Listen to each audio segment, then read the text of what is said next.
சிறகடிக்க ஆசை சரியில்ல. டுடே எபிசோட்ல சீதா எல்லா உண்மையும் தெரிஞ்சுக்கிட்டு, மீனா கிட்ட வந்து "என்ன மன்னிச்சிடுக்கா. நான் பண்ணது எல்லாமே தப்பு தான். மாமா நான் இப்ப வேலை பார்த்துட்டுருக்கேன்னா, அதுக்கு காரணமே மாமா தான். அந்த ஆட்டோ டிரைவர் தான். அவங்க குடும்ப கஷ்டத்துக்காக பணத்த திருடியிருக்காரு. ஆனா, அந்த விஷயத்த மறைச்சு, அவருக்கும் நல்லது பண்ணி, எனக்கும் நல்லது பண்ணியிருக்காரு.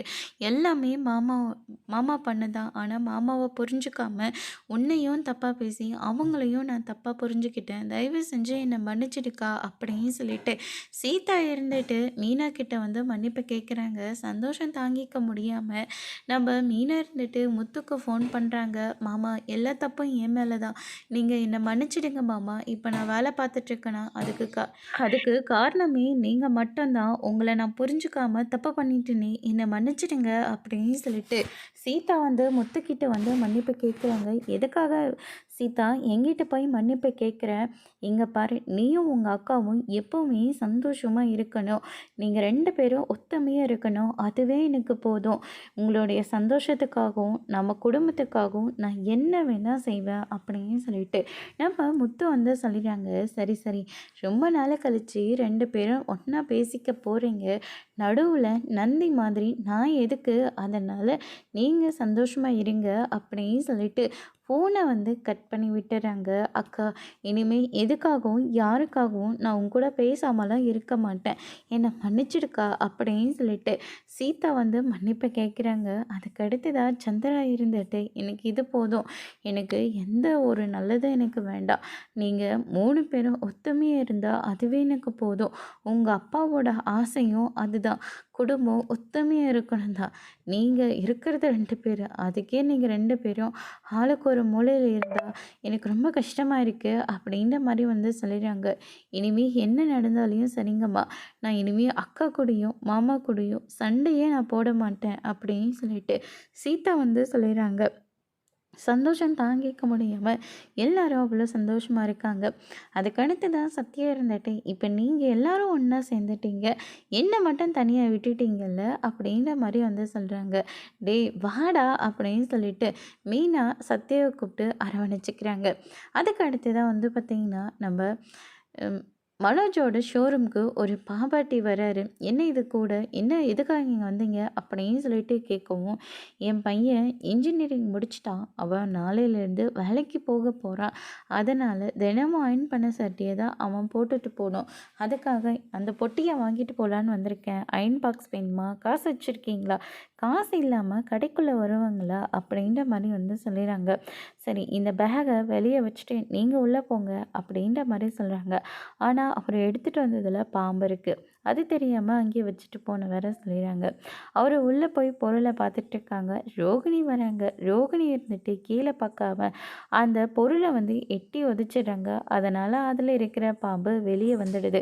வெளியே வந்த கையோட நம்ம ரோகிணி இருந்துட்டு மெட்டீரியல்ஸாக வாங்கிட்டு வந்துட்டேன், நம்ம கிளம்பலாமா அப்படின்னு சொல்லிட்டு மனோஜை வந்து கூப்பிடவும், ஒரு நிமிஷம் இரு சொல்லிட்டு வந்துடுறேன் அப்படின்னு சொல்லிட்டு மனோஜ் இருந்துட்டு, இங்கே பாருங்க, இன்றைக்கி கொடுக்குற வேண்டிய டெலிவரி எல்லாத்தையும் கொடுத்துருங்க, நான் வீட்டுக்கு கிளம்புறேன் அப்படின்னு சொல்லிட்டு மனோஜ் வந்து சொல்லிடுறாங்க. அதுக்கு அடுத்ததாக ரோகிணி இருந்துட்டு ஃபோன் வருதுன்னு சொல்லிட்டு ஃபோன் பேசலான்னு சொல்லிட்டு போகிறாங்க. அப்போ அந்த பாம்பு இருந்துட்டு ரோகிணி எடுத்துகிட்டு வந்த அந்த மெட்டீரியல்ஸ் பையில் போய் மறைஞ்சிருது. அதுக்கு அடுத்து தான் வந்து பார்த்திங்கன்னா அது தெரியாமல் பேகையும் எடுத்துகிட்டு நேராக வீட்டுக்கு வந்துடுறாங்க.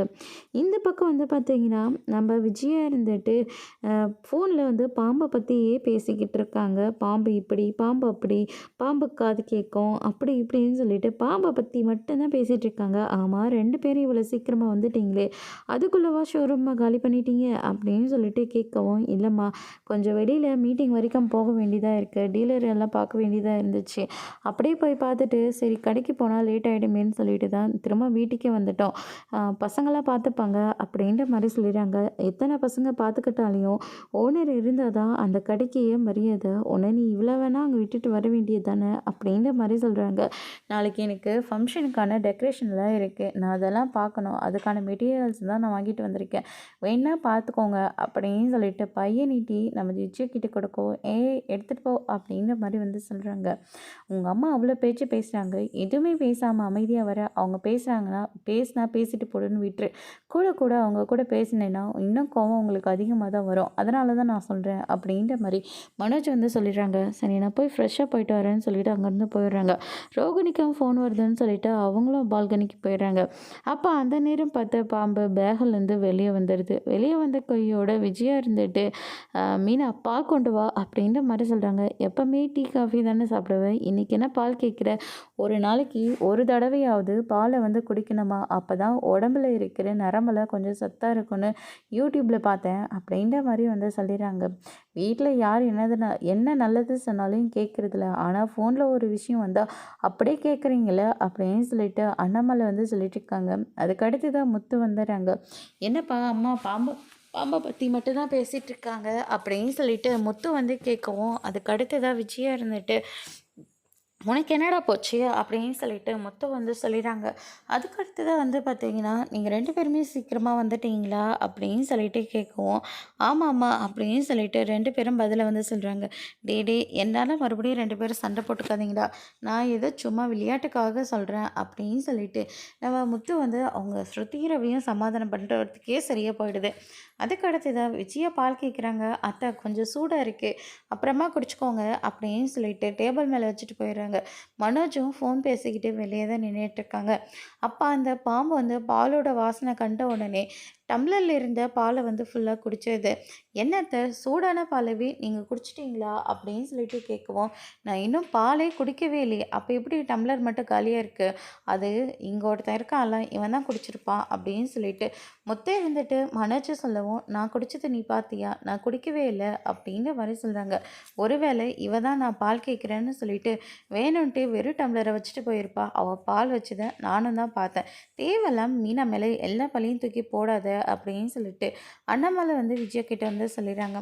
அதுக்கு அடுத்ததா அப்படின்னா இதில் இருக்கிற பால் எப்படிங்க, உனக்கு வேணும்னா நீ போய் வாங்கிக்கோ, அதுக்கப்புறமா இதுக்கான அதுக்கானன்னு சொல்லிட்டு அதையே ஒரு பஞ்சத்தாக்காத அப்படின்ற மாதிரி சொல்லிடுறாங்க.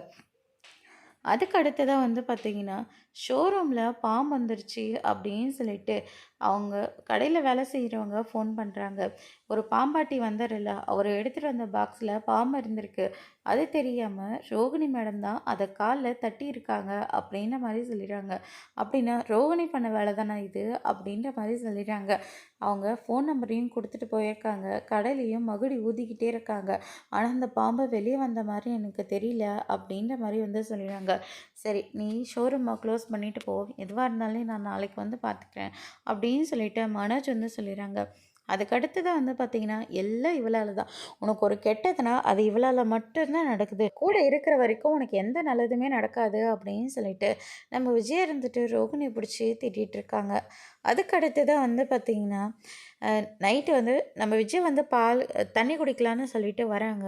அப்போ இது என்னடா கயிறு மாதிரி இருக்கேன்னு சொல்லிட்டு கிட்ட போய் பார்க்குறாங்க. பார்த்தா பாம்பு பயங்கரமாக அலறிட்டு இருக்காங்க. மொத்தம் லைட் போடுறாரு. என்னாச்சு அப்படின்னு சொல்லிட்டு கேட்குவோம். பாப்பான்னு மட்டுமே பயந்து போய் அந்த பான் மட்டும்தான் சொல்லிட்டு இருக்காங்க. பாம்புடா அங்கே போகாதீங்க அப்படின்ற மாதிரி வந்து சொல்லிடுறாங்க. பாம்பாட்டிக்கு ஃபோன் பண்ணால் அதுக்குள்ளே இந்த பாம்பு எங்கேயாவது போயிடுச்சுன்னா என்ன பண்ணுறது அப்படின்னு சொல்லிட்டு எல்லாருமே பயந்துட்டுருக்கவும், முத்து இருந்துட்டு சாமர்த்தியமாக ஒரு பையை எடுத்துகிட்டு வந்து ஒரு குச்சியும் கையில் எடுத்து அந்த பாம்பை வந்து பைக்குள்ளே போட வச்சிடுறாங்க. அதுக்கப்புறமா விஜயை வந்து பயந்து போய் மீனோட கையை பிடிச்சாங்க. பாம்பை எடுத்துகிட்டு வெளியே போனதும், உன் கையை பிடிச்சேன், எல்லாமே உன்னால் தாண்டி ஆனது அப்படின்னு சொல்லிட்டு விஜய் இருந்துட்டு மறுபடியும் ரோகிணியை பிடிச்சி திட்ட ஆரம்பிக்கிறாங்க. அதோடு இன்னைக்கான எபிசோட் முடிச்சிருக்காங்க. இனி சிறகடிக்க ஆசையில் அடுத்தடுத்து என்னெல்லாம் நடக்க போகுதுன்றதை வெயிட் பண்ணி பார்க்கலாம். தேங்க்யூ.